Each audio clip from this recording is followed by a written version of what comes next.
بسم اللہ الرحمن الرحیم۔ السلام علیکم۔ عباسی خلیفہ امیر المومنین مامون کی عادت تھی کہ کبھی کبھی اس کے دربار میں علمی مسائل پر بحث و مباحثے اور مذاکرے ہوا کرتے تھے، جس میں ہر اہل علم کو آنے کی اجازت تھی۔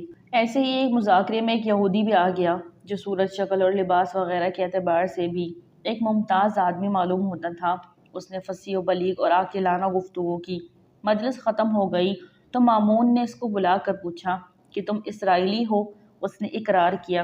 مامون نے امتحان لینے کے لیے کہا، اگر تم مسلمان ہو جاؤ تو ہم تمہارے ساتھ بہت اچھا سلوک کریں گے۔ اس نے جواب دیا، میں تو اپنے اور اپنے آباء و اجداد کے دین کو نہیں چھوڑ سکتا۔ بات ختم ہو گئی، یہ شخص چلا گیا۔ پھر 1 سال بعد یہی شخص مسلمان ہو کر آیا اور مجلس مذاکرہ میں فقہ اسلامی کے موضوع پر بہترین تقریر کی اور عمدہ تحقیقات پیش کی۔ مجلس ختم ہونے کے بعد مامون نے اس کو بلا کر کہا، تم وہی شخص ہو جو سال گزشتہ آئے تھے؟ اس نے جواب دیا، ہاں میں وہی ہوں۔ مامون نے پوچھا کہ اس وقت تم نے اسلام قبول کرنے سے انکار کر دیا تھا، پھر اب مسلمان ہونے کا سبب کیا ہے؟ اس نے کہا، میں یہاں سے لوٹا تو میں نے موجودہ مذاہب کی تحقیق کرنے کا ارادہ کیا۔ میں ایک خطاط اور خوش نویس آدمی ہوں، کتابیں لکھ کر فروخت کرتا ہوں تو اچھی قیمت سے فروخت ہو جاتی ہے۔ میں نے امتحان کرنے کے لیے توریت کے 3 نسخے کتابت کیے، جن میں بہت جگہ اپنی طرف سے کمی بیشی کر دی، اور یہ نسخے لے کر میں کنیسہ میں پہنچا۔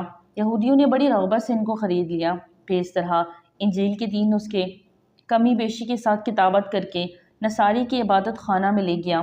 وہاں بھی عیسائیوں نے بڑی قدر و منزلت کے ساتھ یہ نسخے مجھ سے خرید لیے۔ پھر یہی کام میں نے قرآن کے ساتھ کیا، اس کے بھی 3 نسخے عمدہ کتابت کیے، جن میں نے اپنی طرف سے کمی بیشی کی تھی۔ ان کو لے کر جب میں فروخت کرنے کے لیے نکلا تو جس کے پاس لے گیا اس نے دیکھا کہ صحیح ہے بھی یا نہیں۔ جب کمی بیشی نظر آئی تو اس نے مجھے واپس کر دیا۔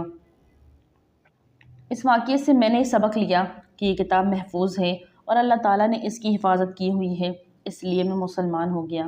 سبحان اللہ۔ اگر ویڈیو اچھی لگے تو لائک کریں، چینل کو سبسکرائب کریں اور دعاؤں میں یاد رکھیں۔ السلام علیکم۔